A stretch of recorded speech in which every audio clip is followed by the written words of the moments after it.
إن الحمد لله نحمده ونستعينه ونستغفره ونعوذ بالله من شرور أنفسنا ومن سيئات أعمالنا من يهده الله فلا مضل له ومن يضلل فلا هادي له وأشهد أن لا إله إلا الله وحده لا شريك له وأشهد أن محمدا عبده ورسوله يا أيها الذين آمنوا اتقوا الله حق تقاته ولا تموتن إلا وأنتم مسلمون يا أيها الناس اتقوا ربكم الذي خلقكم من نفس واحدة وخلق منها زوجها وبث منهما رجالا كثيرا ونساء واتقوا الله الذي تساءلون به والأرحام إن الله كان عليكم رقيبا يا أيها الذين آمنوا اتقوا الله وقولوا قولا سديدا يصلح لكم أعمالكم ويغفر لكم ذنوبكم ومن يطع الله ورسوله فقد فاز فوزا عظيما أما بعد فإن خير الحديث كتاب الله وخير الهدي هدي محمد صلى الله عليه وسلم وشر الأمور محدثاتها وكل محدثة بدعة وكل بدعة ضلالة وكل ضلالة في النار. أعوذ بالله السميع العليم من الشيطان الرجيم من همزه ونفخه ونفسه ولقد ذرأنا لجهنم كثيرا من الجن والإنس لهم قلوب لا يفقهون بها ولهم أعين لا يبصرون بها ولهم آذان لا يسمعون بها أولئك كالأنعام بل هم أضل أولئك هم الغافلون. حضرات گرامی، ابھی میں نے آپ کے روبرو خطبہ مسنونہ کے بعد سورۃ الاعراف کی ایک آیت پڑھی ہے. اللہ تبارک و تعالیٰ نے اس آیت میں غافل انسانوں کا تذکرہ کرتے ہوئے کہا کہ مقصد حیات سے اور مقصد زندگی سے غافل انسانوں کی شناخت کیا ہے، پہچان کیا ہے. اللہ نے کہا وَلَقَدْ ذَرَأْنَا لِجَهَنَّمَ كَثِيرًا مِنَ الْجِنِّ وَالْإِنسِ، ہم نے بہت سارے جنات اور انسانوں کو گویا جہنم کے لیے بنایا ہے، پیدا کیا ہے. ان کی پہچان کیا ہے؟ لَهُمْ قُلُوبٌ لَا يَفْقَهُونَ بِهَا، ان کے دل تو ہیں پر ان سے وہ سمجھتے نہیں. وَلَهُمْ أَعْيُنٌ لَا يُبْصِرُونَ بِهَا، ان کی آنکھیں تو ہیں پر ان سے وہ دیکھتے نہیں. وَلَهُمْ آذَانٌ لَا يَسْمَعُونَ بِهَا، ان کے کان تو ہیں مگر وہ ان سے سنتے نہیں. اولئک کالانعام، یہ چوپایوں جیسے ہیں. بل ہم اضل، بلکہ چوپایوں سے بھی گئے گزرے ہیں. اولئک هم الغافلون، اور یہی غفلت میں پڑے ہوئے ہیں. آیت کا مطلب کیا ہے؟ آیت میں اللہ تبارک و تعالیٰ نے ان انسانوں کو وعید سنائی ہے جو اس زندگی میں مقصد حیات کا شعور نہیں رکھتے. ہم کس لیے آئے ہیں؟ اللہ نے ہمیں کس لیے پیدا کیا ہے؟ یہ زندگی ہمیں کس لیے دی گئی ہے؟ زندگی کو کن کاموں میں گزارنا ہے؟ جو لوگ اس مقصد کا شعور نہیں رکھتے، اللہ نے ان کو سخت وعید سنائی ہے. میں نے تمہیں دل دیا ہے تاکہ تم حق و باطل کو سمجھ سکو. میں نے تمہیں آنکھیں دی ہیں تاکہ تم میری قدرت کی نشانیوں کا ہر قدم ہر گلی مشاہدہ کر سکو. میں نے تمہیں کان دیے ہیں تاکہ تم میرا اور میرے رسولوں کا پیغام سن سکو. اللہ نے کہا کہ وہ انسان ہلاک ہو جائے گا، تباہ ہو جائے گا، برباد ہو جائے گا جو دل رکھتے ہوئے بھی دنیا کی ہر بات سمجھنا اسے آتا ہے، حق و باطل کو سمجھنے کی صلاحیت نہیں رکھتا. دنیا کے سارے منظر اس کی آنکھیں دیکھتی ہیں، حق کا جو مشاہدہ، حق کی نشانیاں جو اللہ نے رکھی ہے وہ نہیں دیکھتی ہیں. دنیا کی ہر بات وہ سنتا ہے لیکن اللہ اور اس کے رسولوں کا پیغام وہ نہیں سنتا ہے.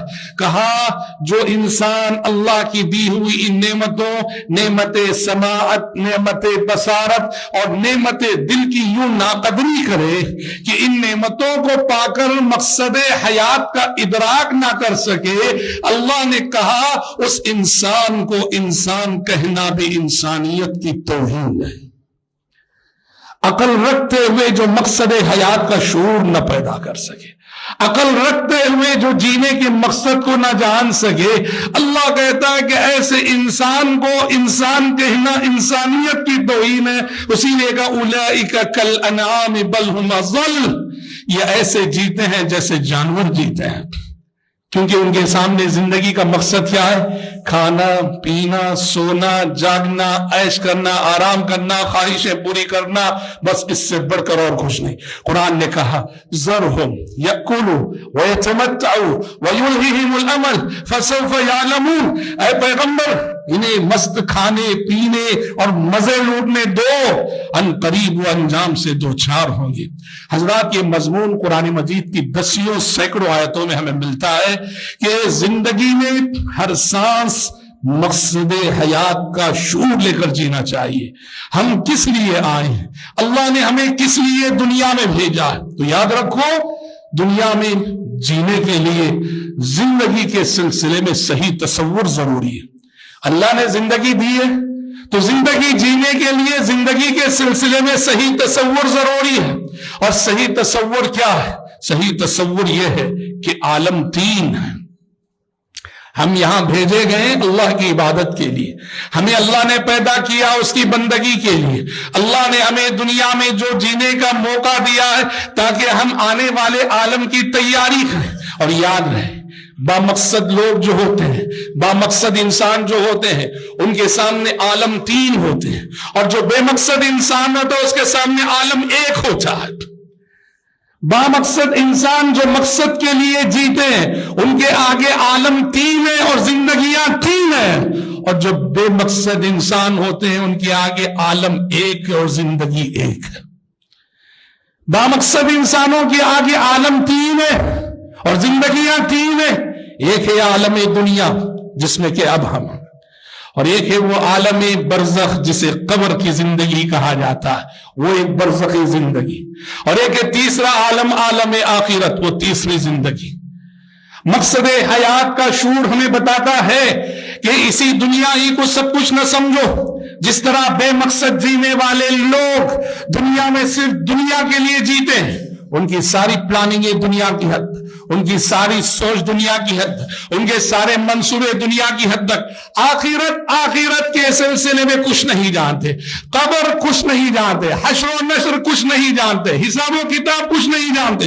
سورہ روم پڑھیے، اللہ نے ایسے غافل انسانوں کے سلسلے میں کہا یعلمون ظاہرا من الحیات الدنیا وهم عن الآخرۃ هم غافلون، یہ بس دنیا کے ظاہر کو جانتے ہیں، ان کی سوچ، ان کی پلاننگیں، ان کی منصوبے، ان کی تدبیریں، ان کی جستجو، ان کی محنت، ان کی کوشش ساری کی ساری اسی دنیا کے لیے۔ وَهُمْ عَنِ الْآخِرَةِ هُمْ غَافِلُونَ، موت جو آنے والی ہے، قبر کا مرحلہ جو آنے والا ہے، حساب و کتاب کی گھڑی جو آنے والی ہے، حشر و نشر کا موقع جو آنے والا ہے، اس سے پوری طرح سے اکثر یہ لوگ غفلت میں مبتلا ہے۔ حضرات یاد رکھنا، حضرات شیطان ابلیس مردود، شیطان رجیم، اس کا اس دنیا میں مشن یہی ہے کہ انسانوں کو مقصد حیات سے غافل کرنا اور مقصد حیات کو بھلانا۔ شیطان اس زمین پر ایک مشن لے کے آیا اور اس کا مشن ہی یہی ہے کہ اے اللہ تو نے تیرے بندوں کو جس مقصد کے لیے پیدا کیا اس مقصد سے ہٹانا میرا مشن ہے۔ 5واں پارہ سورہ نساء پڑھیے، اس نے جب دھکارا گیا اللہ سے کہا وَلَأُضِلَّنَّهُمْ وَلَأُمَنِّيَنَّهُمْ وَلَآمُرَنَّهُمْ فَلَيُبَتِّكُنَّ آذَانَ الْأَنْعَامِ وَلَآمُرَنَّهُمْ فَلَيُغَيِّرُنَّ خَلْقَ اللَّهِ وَمَن يَتَّخِذِ الشَّيْطَانَ وَلِيًّا مِّن دُونِ اللَّهِ فَقَدْ خَسِرَ خُسْرَانًا مُّبِينًا۔ شیطان نے اللہ سے کہا اے اللہ تو نے قیامت تک مجھے چانس دے دیا ہے، اب میں کروں گا کیا دنیا میں جا کے؟ وَلَأُضِلَّنَّهُمْ، تیرے بندوں کو مقصد حیات سے ہٹانے کی، زندگی کا مقصد بھلانے کی پوری کوشش کروں گا۔ وَلَأُمَنِّيَنَّهُمْ، اور بڑی جھوٹی آرزویں دکھاؤں گا، جھوٹے خواب دکھاؤں گا تیرے بندوں کو۔ ہاں کیسے جھوٹے خواب دکھائے گا؟ زندگی ہے 60 سال کی، عمر ہے 60 سال کی، اور ارمان ہے 600 سال کے۔ ارمان ایسے ہے کہ 600 سال بھی مل جائے، عمر خضر بھی مل جائے تو ارمان پورے نہ ہو پائے۔ میں 60 سال کی زندگی رکھ کر اتنی پلاننگیں اور اتنی ارمانیں، اتنی خواہشات رکھتا ہوں۔ وَلَأُمَنِّيَنَّهُمْ وَلَآمُرَنَّهُمْ فَلَيُبَتِّكُنَّ آذَانَ الْأَنْعَامِ، اور تیرے بندوں کو حکم دوں گا وہ جانوروں کے چوپایوں کے کان چیریں گی وَلَآمُرَنَّهُمْ فَلَيُغَيِّرُنَّ خَلْقَ اللَّهِ، اور میں انہیں حکم دوں گا اور تیرے انداز تخلیق کو بدل کے رکھ دوں گا۔ یہ شیطانی مشن ہے کہ مقصد حیات کو بھلانا۔ پیغمبروں کا مشن کیا ہے؟ آسمانی کتابوں کا مشن کیا ہے؟ سارے انبیاء، سارے رسولوں، سارے پیغمبروں کا مشن یہ تھا انسان کو مقصد حیات کو یاد دلانا کہ انسان تیرے دنیا میں آنے کا ایک مقصد ہے، ایک ہدف ہے، ایک ٹارگٹ ہے۔ اللہ نے دنیا کی اور ساری مخلوقات کے مقابلے میں تجھے ایک نعمت عقل سے نوازا ہے، تو لہٰذا اس نعمت عقل کا تقاضا ہے کہ حق و باطل میں تمیز کرو، سچائی اور جھوٹ میں تمیز کرو، نفع و نقصان میں تمیز کرو، دوست کون ہے پہچانو، دشمن کون ہے پہچانو۔ یہ تمہاری ذمہ داری بنتی ہے۔ سارے پیغمبروں کی دعوت یہی تھی، لیکن قرآن نے جیسے کہا ہر دور اور ہر زمانے میں با مقصد لوگ کم رہے اور مقصد فراموش انسان ہی زیاد رہے۔ مقصد کو بھول کر جینے والے، مقصد حیات کو فراموش کر کے جینے والے ہی زمین پہ ہمیشہ سے زیادہ رہے، اور مقصد کو یاد رکھ کر جینے والے بندے زمین پہ ہمیشہ سے کم رہے۔ آج اس لامقصدیت کو دیکھنا ہو کہ آج کا انسان مقصد حیات سے کیسے غافل ہے، تو ہماری نوجوان نسل کو دیکھ لو، ہماری نوجوان نسل کو دیکھ لو۔ مقصد حیات سے آج کا انسان کس قدر غافل ہوا جا رہا ہے۔ بچپن تو چھوڑو، بچپن کھیل کود کی عمر ہے، بچپن کھلونوں کے درمیان ہی گزرتا ہے، پر جوانی یہ شعور کا مرحلہ ہے۔ جوانی یہ غیر معمولی طاقتوں، صلاحیتوں، قدرتوں کا مرحلہ ہے۔ نوجوان تو کسی بھی قوم کا سرمایہ ہوتا ہے، نوجوان تو کسی بھی قوم، ملک، وطن کے لیے کیپٹل ہوتا ہے۔ آج یہ لامقصد جوانیاں، مقصد سے ہٹی ہوئی جوانیاں جنہیں سرمایہ ہونا چاہیے تھا، آج وہ جوانیاں درد سر بنی ہوئی ہیں۔ آج وہ جوانیاں درد سر بنی ہوئی ہیں۔ نوجوان نسل مسئلہ بنی ہوئی، کس کے لیے؟ نوجوان نسل مسئلہ بنی ہے سب سے پہلے اپنے ماں باپ کے لیے۔ اپنے نوجوان بچوں کی بے راہ روی کو دیکھ کر ماں باپ گھر کے بند کمروں میں آنسو بہاتے ہیں، روتے ہیں۔ نوجوان نسل مسئلہ بنی ہوئی ہے سماج کے لیے، معاشرے کے لیے، ملک و وطن کے لیے۔ جس کو سرمایہ ہونا چاہیے وہ درد سر بنا ہوا ہے۔ اور تین بڑے فتنے ہیں جس میں آج کی نوجوان نسل ملوث ہے، اور اس میں اور سارے مذاہب کے نوجوانوں کے ساتھ ساتھ ہماری قوم کے نوجوان بہت آگے ہیں۔ یہ تین فتنے کیا ہیں؟ جن تین فتنوں کی زد پہ آ کے جوانیاں ضائع ہو رہی ہیں، اور جوانیاں بے مقصدیت کا شکار ہو کے برباد ہو رہی ہیں۔ سب سے بڑا فتنہ اس وقت جہاں جوانیاں ضائع ہو رہی ہیں، یہ ڈرگز کا فتنہ ہے، نشے کا فتنہ ہے۔ اتنی بڑی آفت ہے یہ، اتنی بڑی لعنت ہے یہ، اتنی بڑی مصیبت ہے یہ، نعوذ باللہ۔ شراب کو ام الخبائث کہا گیا، لیکن یہ ڈرگز کے آگے شراب بھی کوئی معنی نہیں رکھتی۔ ڈرگز کا فتنہ اتنا بڑا فتنہ ہے، گھر پریشان، خاندان پریشان، گلیاں پریشان، محلے پریشان، سماج پریشان، ملک پریشان، دنیا پریشان، سارا عالم پریشان ہے اس مصیبت کے آگے۔ یہ اور بات ہے کہ بڑے بڑے لوگ اس کی تجارت میں ملوث ہیں۔ انٹرنیشنل مافیا ہے جو ڈرگز کی اس فتنے کو پھیلانے میں بڑا کردار ادا کر رہا ہے، اور نتیجے میں ڈرگز کے اس فتنے کی زد پہ آ کر ہماری نوجوان نسل اپنی جوانیوں کو برباد کر رہی ہے۔ تعلیم برباد ہوئی، صحت برباد ہوئی، رشتے برباد ہوئے، شادی کے بعد ازدواجی زندگی ناکام ہوئی۔ ڈرگز لینے والا نہ وہ اپنے ماں باپ کا وفادار ہوتا ہے، نہ ڈرگز لینے والا اپنے بیوی بچوں کا وفادار ہوتا ہے۔ ارے دوسروں کی وفاداری تو چھوڑو، وہ اپنے آپ کا وفادار نہیں ہوتا، وہ اپنے آپ کا دشمن ہوتا ہے، اپنی صحت کا دشمن ہوتا ہے، اپنی زندگی کا دشمن ہوتا ہے، اپنی جوانی کا دشمن ہوتا ہے۔ جوانیاں ڈرگز کے فتنے میں جل رہی ہیں۔ آج ماضی قریب میں ایک ریہاب سینٹر کو جانا ہوا، جہاں ہم نے اپنی آنکھوں سے دیکھا اور اپنی آنکھوں سے سنا بھی، جہاں کچھ ایسے نوجوان، ایسے لوگ جو اس لعنت میں مبتلا ہے، نشے کی، شراب کی، ڈرگز کی، وہاں لا کر ان کی تربیت کی جاتی ہے، ماضی قریب میں جانا ہوا، ان کے ساتھ بیٹھنا ہوا، ان کی گفتگو کو سننے کا موقع ملا. کیا بتاؤں میں آپ کو، سب ہیں اس میں، بچے بھی ہیں اس میں، جوان بھی ہیں اس میں، بوڑھے بھی ہیں اس میں، امیر بھی ہے اس میں، غریب بھی ہے اس میں. اللہ اللہ. اور کون کون ہے؟ حافظ قرآن بھی تھا اس میں. حافظ قرآن ڈرگس کی لعنت میں مبتلا ہے. محکمہ پولیس کا ایک افسر بھی تھا اس میں. چھٹی ڈال کر اسے احساس ہوا کہ میں نشے کی لت میں مبتلا، چھٹی ڈال کر اپنی تربیت کے لیے آیا ہوا ہے.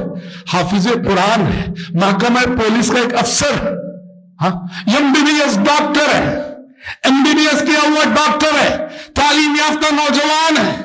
اور سبھی کا ایک ہی تاثر، کیا بتاؤں، ہم نے سب سے پوچھا کہ آپ کو یہ لت کیسے پڑی، یہ عادت کیسے پڑی؟ سب کا ایک ہی جواب ہے، دوست دوست دوست، فرینڈز فرینڈز فرینڈز.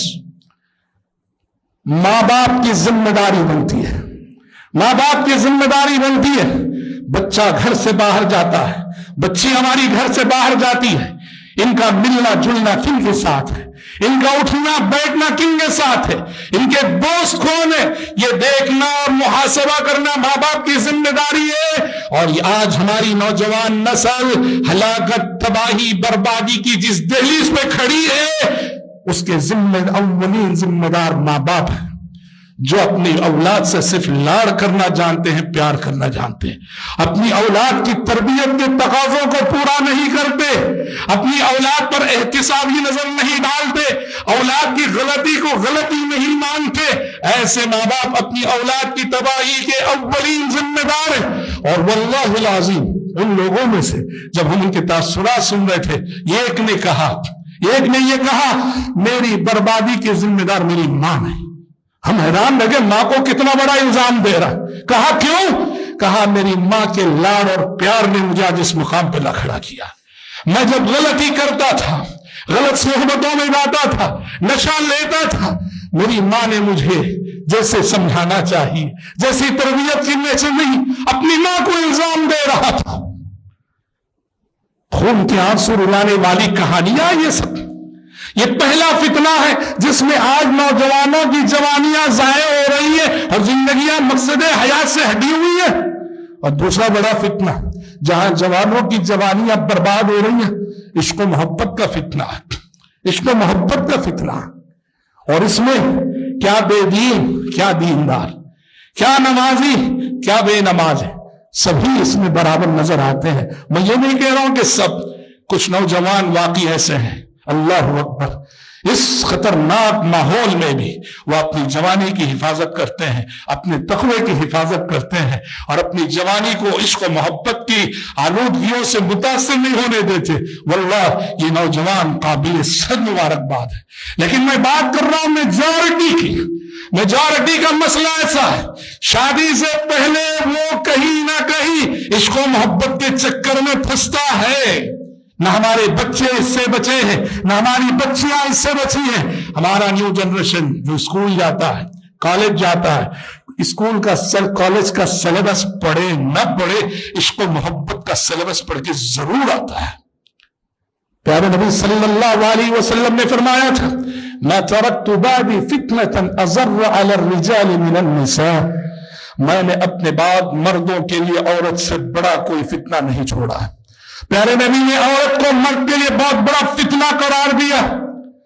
حالات ایسے ہیں، ماحول ایسا ہے، تہذیب ایسی ہے، کلچر ایسا ہے کہ جہاں ہمیں اپنے اخلاق، اپنی شرم، اپنی حیا، اپنی غیرت اور اپنی جوانی کی حفاظت کرنا بہت بڑا چیلنج ہے.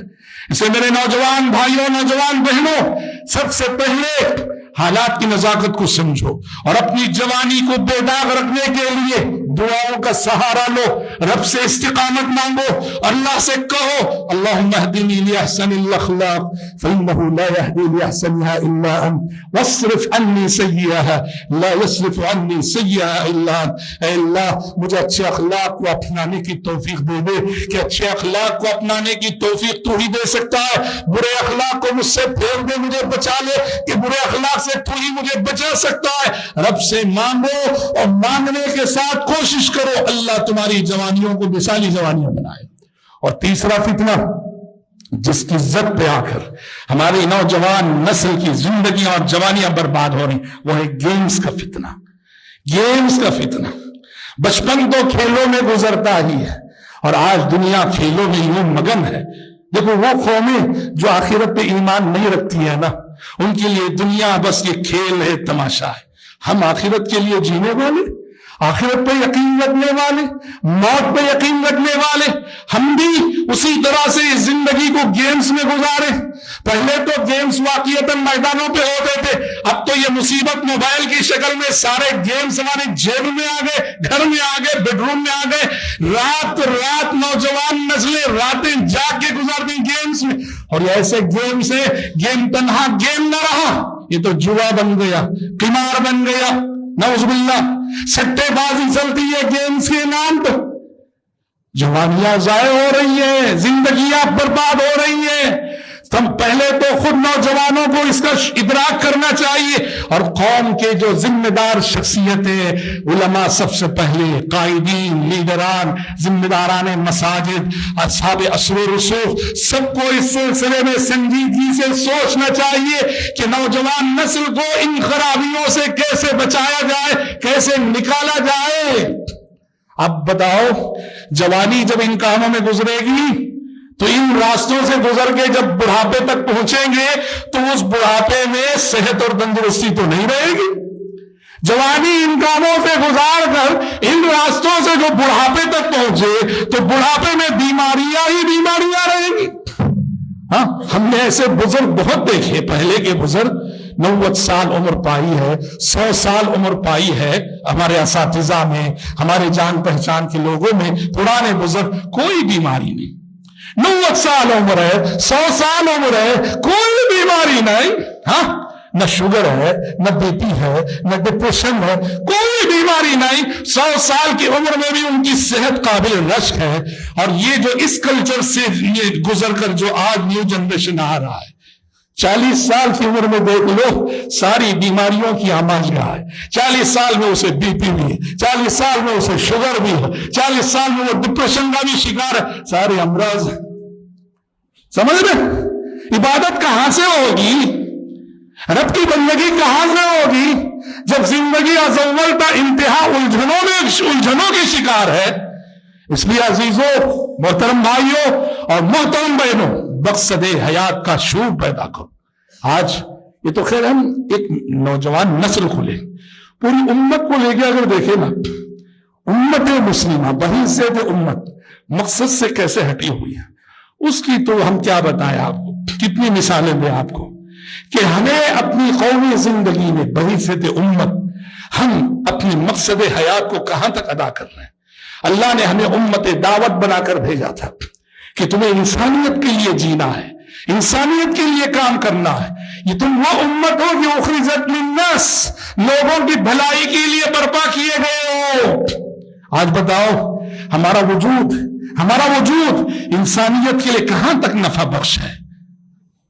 پیارے نبی صلی اللہ علیہ وسلم نے احادیث میں ایک مسلمان کی مثال کھجور کے درخت سے دی کہ مسلمان کی مثال کھجور کے درخت جیسے۔ کیوں؟ مفسرین شارحین حدیث لکھتے ہیں مسلمان کی مثال کھجور کے درخت سے کیوں دی گئی جانتے ہیں؟ کھجور کے درخت کی خصوصیت یہ ہے کہ اس کا ذرہ ذرہ انسانوں کے کام آتا ہے، اس کی جڑ سے لے کر، اس کے تنے سے لے کر، اس کے پتے، اس کی شاخیں، اور کھجور تو ہے ہی پھل کے طور پر۔ کھجور کے درخت کا ذرہ ذرہ انسانوں کے کام آتا ہے۔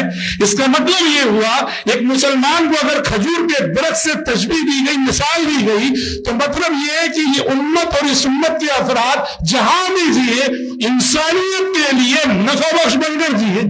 جس ملک میں ہم رہے اس ملک کی خدمت کریں ہم، جس شہر میں ہم رہے اس شہر میں لوگوں کے کام آئے ہم۔ میں یہ نہیں کہہ رہا ہوں کہ ایسے افراد نہیں ہیں، شکر ہے، مگر میں بات کر رہا ہوں میجارٹی۔ اللہ کا شکر ہے، آپ کے چنئی ہی میں سیلاب آیا، آپ کے چنئی کے نوجوان جو کام کیے آج بھی غیر مسلم گواہی دیتے ہیں، ایسے نوجوان بہت قابل مبارکباد ہیں۔ میں بات کر رہا ہوں امت کی میجارٹی کی۔ جینے کا انداز کیا ہے؟ مقصد سے کیسے ہٹے ہوئے ہم سب؟ مشاعرے رکھتے ہیں ہم، کتنا خرچ کرتے ہیں مشاعرے پہ؟ مشاعرے رکھتے ہیں، امت کی صورتحال بتا رہا ہوں میں، مشاعرے کرنا کوئی غلط نہیں، وہ ادب کی خدمت ہے، مگر بتا رہا ہوں کہ ہم مقصد کے لیے کتنا خرچ کرتے ہیں اور دوسرے جو مواقع وہاں کتنا خرچ کرتے ہیں۔ بلا مبالغہ ایک مشاعرہ اگر ہوتا ہے نا، ایک مشاعرے کا خرچ میں سمجھتا ہوں جیسے کچھ آج کل 10-12 لاکھ سے تو کم نہیں ہوتا ہوگا۔ کسی شاعر کی فیس ہوتی ہے 50,000، 25,000 لینے والے شعراء تو پوچھو مت، ایک رات کی قیمت ان کی 25,000۔ ٹھیک، آپ شاعر کو 25,000 دے، بہت اچھی بات، 50,000 دے، اچھی بات۔ تمہاری مسجد کا امام 5 ٹائم جو نماز پڑھاتا ہے، آپ کے بچوں کو صبح شام جو قال اللہ قال الرسول پڑھاتا ہے، آپ کے بچوں کو دین سکھاتا ہے، آپ کی نماز جنازہ پڑھاتا ہے، آپ کے نکاح پڑھاتا ہے، اس مسجد کے امام کو مہینے بھر کی تنخواہ کتنی دیتے ہو؟ 15,000۔ ایک رات ایک شاعر آگے پڑھ کے جائے، 50,000 اور 25,000 لے جائے، اور مسجد کا امام و خطیب جو پوری طرح وقف ہے خدمت دین کے لیے، اور ہم 15,000 اس کو دیتے ہیں۔ یہ کیا یہ مقصد کے لیے جینا ہوا؟ یہ امت مقصد کے لیے جی رہی ہے؟ شاعر کا کلام سن کے کس کی زندگیوں میں تبدیلی آئی؟ شعر سن کے کتنے دیندار بنے، کتنوں نے تقوی کا سبق سیکھا، کتنے دین کی طرف آئے؟ افسوس ہے، خرچ کرنے کی اگر بات کریں، زکوٰۃ نکالنے والے امیر کتنے ہمارے معاشرے میں، غریب رشتہ داروں کو دینے کی بات آئے کتنا پیچھے ہٹتے ہیں ہم، دین کے لیے خرچ کرنے کی بات آئے بہت کم بندے ہیں جو دل کھول کے خرچ کرتے ہیں، اور یہی لوگ جو زکوٰۃ نکالنے میں بخیلی کریں گے، غریب رشتہ داروں کو دینے میں بخیلی کریں گے، گھر کی شادیاں جب کریں گے تو دیکھو اسراف اور فضول خرچی کی ہر حد کو پار کریں گے۔ کیا ہم مقصد کے لیے جی رہے ہیں؟ ہمارا پیسہ مقصد پہ خرچ ہو رہا ہے؟ مقصد حیات یہی ہے؟ نہیں بھائیو، مقصد کا شعور پیدا کرو۔ ہم ایک ذمہ دار مخلوق ہیں، اپنے ہر قول و عمل کا حساب اللہ کے سامنے دینا ہے۔ صحیح مسلم کی حدیث ہے، پیارے نبی نے کہا ما منکم من احد الا وسيكلمه ربه ليس بينه وبينه ترجمان فينظر ايمن منه فلا يرى الا ما قدم وينظر ايسر منه فلا يرى الا ما قدم۔ آپ نے کہا کہ لوگوں، قیامت کا وہ دن یقیناً آنے والا ہے جس دن اللہ تم سب سے ڈائریکٹ بات کرے گا۔ بندہ ہوگا، رب ہوگا، رب کے سوال ہوں گے، بندے کے جواب ہوں گے، بندے اور رب کے درمیان کوئی ٹرانسلیٹر نہ ہوگا۔ لیس بینہ وبینہ ترجمان۔ کہا پیارے نبی صلی اللہ علیہ وسلم نے جب رب کے سوال بندہ سنے گا، پریشان ہو کے دائیں دیکھے گا، بائیں دیکھے گا، آگے دیکھے گا، پیچھے دیکھے گا، سوائے اپنے عمل کے اسے کچھ نظر نہیں آئے گا۔ یعنی آج کوئی چیز بچا سکتی ہے اور آج میں جواب دے سکتا ہوں تو صرف میرے عمل کی روشنی۔ آپ صلی اللہ علیہ وسلم نے کہا وہ دن آنے والا، اس دن کے آنے سے پہلے عمل کر لو، عمل کر لو اور تیاری کر لو۔ کہا فاتقوا النار ولو بشق تمرہ۔ آپ نے کہا اس دن کے آنے سے پہلے نار جہنم سے بچنے کی تیاری کر لو۔ کچھ نہ صحیح تمہارے پاس دینے کے لیے آدھا کھجور ہے تو غریب کو وہ آدھا کھجور ہی دے دو، وہ آدھے کھجور کا صدقہ بھی تمہیں جہنم کی آگ سے بچا سکتا ہے۔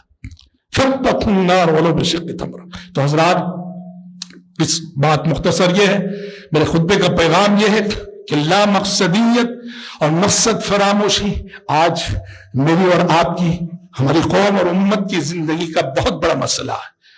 امت کو، یہ امت اس وقت سر اٹھا کر جیے گی جب مقصد فراموش نسلیں نہیں، جب اس امت میں مقصد شناس نسلیں پیدا ہوں گی، مقصد کا ادراک رکھنے والی نسلیں، مقصد کا ادراک شعور رکھنے والی نسلیں، نوجوان بھی مقصد کا ادراک رکھتے ہو اور بزرگ حضرات بھی مقصد کا ادراک رکھتے ہو اور اس مقصد کے لیے صبح و شام گزرتے ہو، تو پھر یہ امت جہاں بھی رہے گی سر اٹھا کے جائے گی۔ رب العزت سے ہم دعا کرتے ہیں کہ پروردگار عالم مجھ کہنے والے کو، آپ سبھی سننے والوں کو اللہ ہر قسم کی غفلت سے بچائے، اللہ ہمیں مقصد کا شعور اپنے اندر پیدا کرنے کی توفیق عطا فرمائے۔